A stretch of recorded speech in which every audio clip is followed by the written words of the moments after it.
Hey, this is Alan here with the Pro Wrestling Archives, and I got a lot of good stuff in wrestling to talk about. And this is Rick here. We're here. And wrestling world has definitely been like on a wild roller coaster lately, especially with Wrestlemania.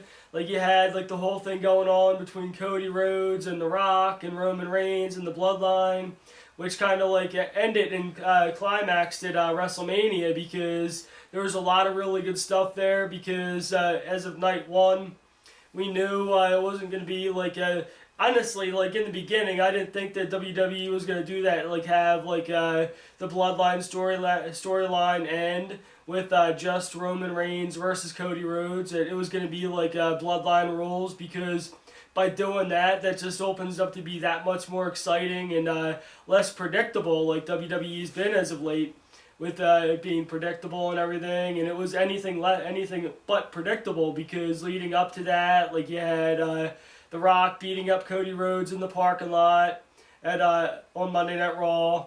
And then, like, leading up to that, like, you had a bunch of stuff going between The Rock, Cody, the Bloodline, and then everybody thought Stone Cold Steve Austin was going to come back, but then instead of him coming back, The Undertaker came back, chokeslammed The Rock.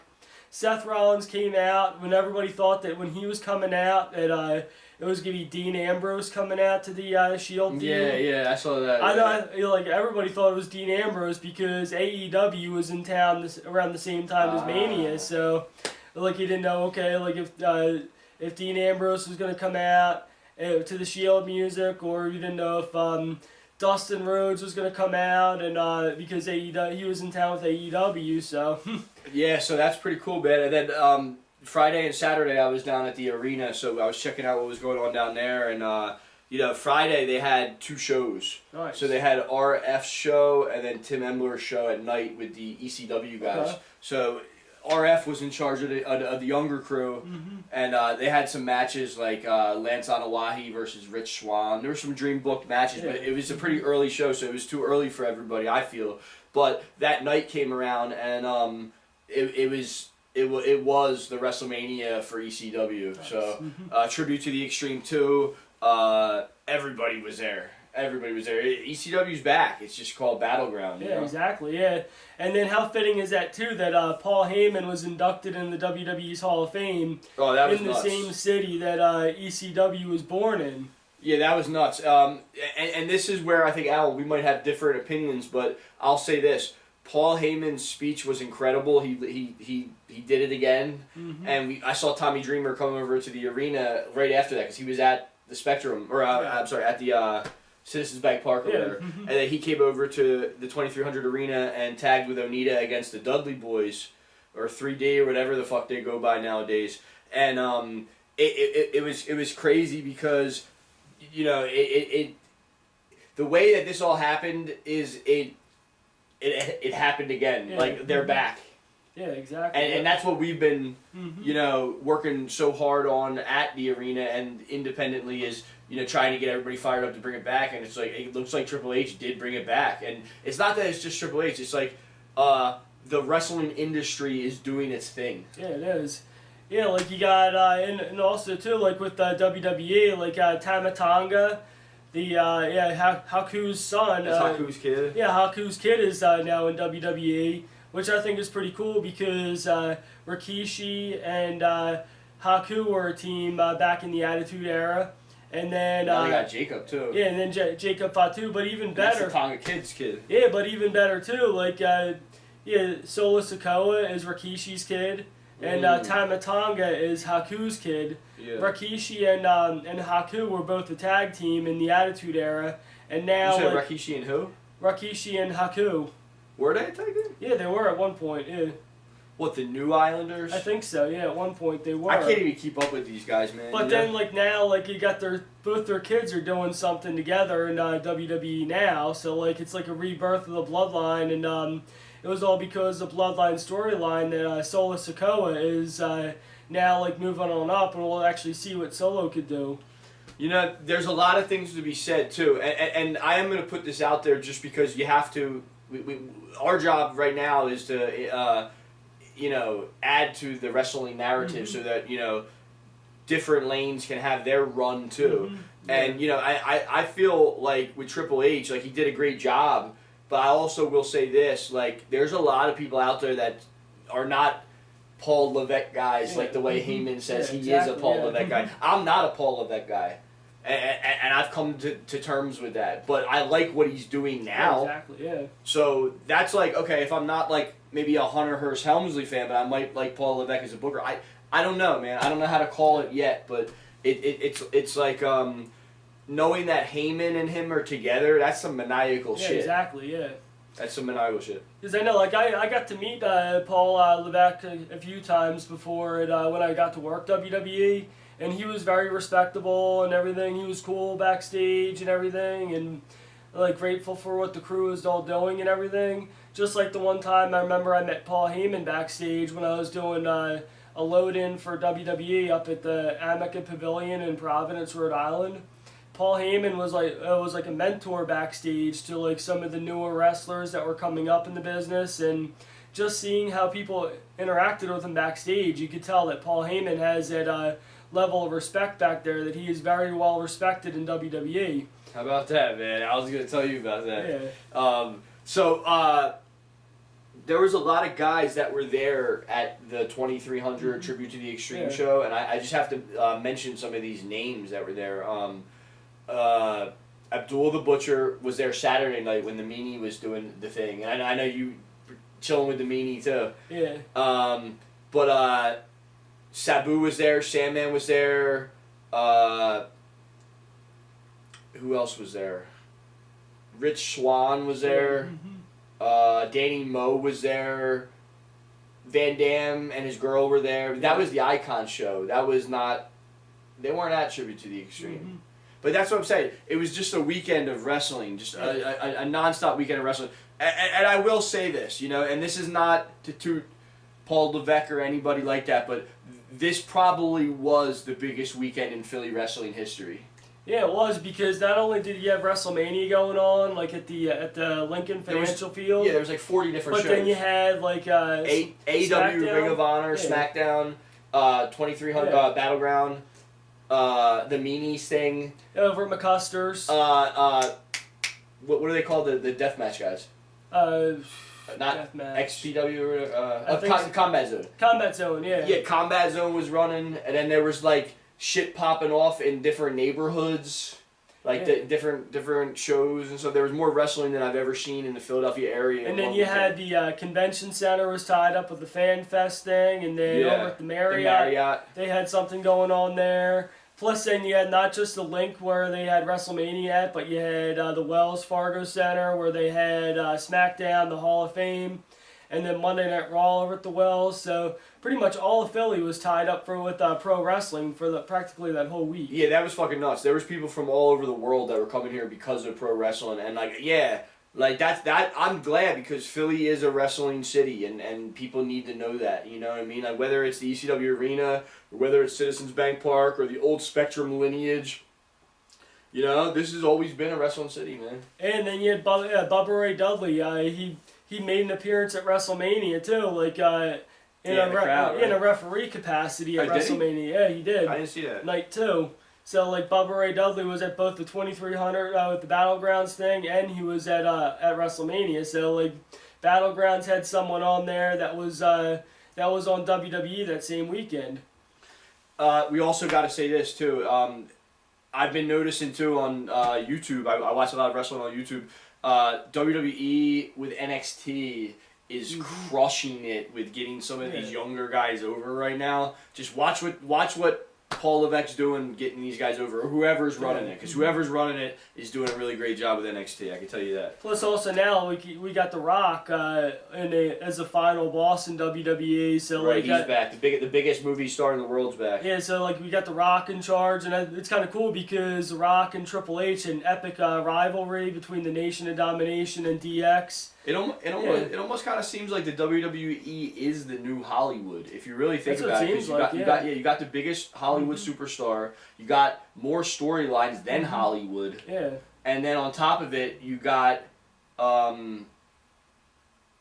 like we're in a camera era of everybody's got a camera, so it's like there's more fame than there's ever been. Yeah, exactly. Yeah. It's crazy, man. Yeah, and also too with Jacob Fatu signing with WWE, so like that's gonna make the bloodline angle even better. And like also too, like recently on SmackDown, you had they went after Kevin Owens. So like I could kind of see like leading up to a feud. You got Jimmy Uso, who the bloodline Solo Sikoa and Tamatanga took out last time. I could see him and I could see Jimmy Uso and Kevin Owens going against the Bloodline, and then either that or like coming up in months to come, Roman coming back, and then like having a Bloodline versus Bloodline type of thing. Because then with Jacob Fatu coming in, you could actually like divide the Bloodline in two like that. Or that you also got guys like Lance Anawahi that already made an appearance in WWE when Roman was in his thing with Shane McMahon.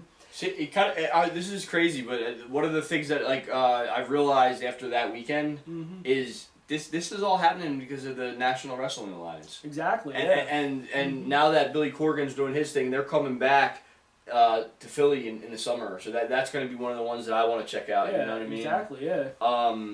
But it seems like a lot of the national... See, when I think of the National Wrestling Alliance, I came a little later, so I remember the WCW days and the NWA days of, Ric Flair was just as big as Hogan, but he was in a totally different area. Yeah. So, like, when I think of some of these guys who got over like that, like Flair, Harley Race, even the Sheik got over like that elsewhere, you know what I mean? Like, so what I'm saying is like, I'm seeing that that's still going on. Guys like Sabu and Sandman and Too Cold Scorpio and some of these guys, Abdul the Butcher, who are still just as big as they've ever been independently. Yeah.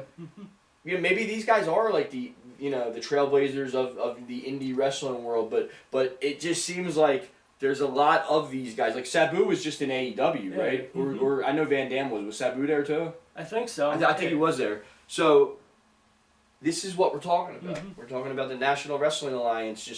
It shows its face in new forms, and there's a void that's still missing. AEW's tried to fill it, but we need more National Wrestling Alliance. That's the only thing I can say. Yeah, like AEW has like too many teams and all too. Like you need to have some breakout stars in AEW. Yeah, and they don't have any good storylines, man. They haven't since they really started. Yeah, like actually, like I remember for a while it seemed like AEW was kicking WWE's ass. But now it seems like WWE's on top again. Yeah, WWE's destroying them. But then also too, like when you think about it, like a lot of people when they talk about WWE and wrestling, they think AEW, WWE, but MLW is also on the rise too. Like MLW. Yeah, they just settled that lawsuit and they got all that money. Yeah, now a lawsuit they won against WWE, and now MLW is going on tour. So it's kind of like. But they just lost Jacob, so. Yeah, but then they got a bunch of other names too. I know like Jacob Fatu. Like who they got? They got Hammerstone and who else? Yeah, they got Hammerstone. They also got the one Japanese guy from New Japan that's the MLW champion right now. Who is it? I forget what his name is. Kyujin or Mujin. Yeah, I forget who it is. Yeah, but it's one of the guys from Japan. Holds the MLW World Championship. So. Okay, I didn't know that. And they got Filthy Tom Lawler. They got him. Richard Holiday. They got him. Okay, yeah, they were pushing him. I don't know, man. There's so many guys that I want to talk about right now, and girls, because a couple people that stood out to me after this weekend, people that I met, people that I conversated with, and was impressed by. Yeah. Danny Moe down at the 2300 Battleground. Katie Forbes, Van Dam's girl, she's super cool. Some of the workers down at the 2300 arena, Eddie Koloff and some of these fans, like, dude, Stan the Fan impressed me this weekend, dude. You know what I mean? Last weekend. I don't know, man. It's just Angel from the Baldies was in his own little world at the arena, man. He was like coming up to me and trying to get me to let him sign my hat and shit like that. When I was like, dude, this hat don't even look good on me. It was a different hat than this, but he was really aggressive, and then I saw him get thrown out of the recession stand area. I don't know if he's working everybody in the whole place, but he was definitely acting like kind of a weirdo. You know what I mean? No, yeah. And dude, the Baldies were at the end of ECW, so I almost didn't even recognize the brother. But who else was there? I talked to Francine. Okay. Francine, by the way. Yeah, I had a nice conversation with Francine, and this is one of the new Pro Wrestling Archives T-shirts right here. Francine, BCW. If you guys don't know, Battleground is the new ECW. It's called BCW. Too Cold Scorpio. And we also got Too Cold on the team with the Pro Wrestling Archives Philly Wrestling Legends T-shirts. And it's all about the ECW, the groundbreakers in extreme wrestling. Yeah, I didn't make this. This is somebody else from a long time ago. Yeah. Yeah. So who else was there? Who else did I run into? Tommy Rich, Wildfire Tommy Rich. Yeah, and I actually bumped into Tommy Rich and Guido over around the corner from the arena over at Anthony's when we did that epic interview with them. Like him and little Guido, check that one out. Like it's at the corner bar, Anthony's bar, right around the corner from the from the ECW arena, where like all the wrestlers go and hang out after shows. I know like there's been plenty of times after the show where. I had Jacob Fatu with me, and we stopped over there after the show to hang out, and then just a bunch of other guys and all. That's like the spot to go to after the arena for shows. Like the owner of Anthony's was even saying about how most of the time after shows at the arena, guys always come over there afterwards to begin with. So, if there's anything else that I'd like to say is I'd love to see BCW get its own public access television show and run it on late on Friday and Saturday nights, and then we're all the way back, man. Yeah, exactly, yeah. We're all the way back, man. Bringing wrestling back to where it was. And even Michael Cole at WrestleMania was better than during the Vince era. What the fuck? Man? Yeah. Like I don't have anything to say about Vince. I just have to say that I think everybody in the wrestling world definitely wants wrestling to come back, so that's a good place to start. How about that? Yeah, exactly, man. This is the Pro Wrestling Archives. You guys heard it here. Yes, we're putting the West Side back into pro wrestling. Yes, we're putting hip-hop back into pro wrestling. Yes, we're putting over who we want to put over. Who wouldn't want to be archived? Exactly. Who wouldn't want to be archived? Cut.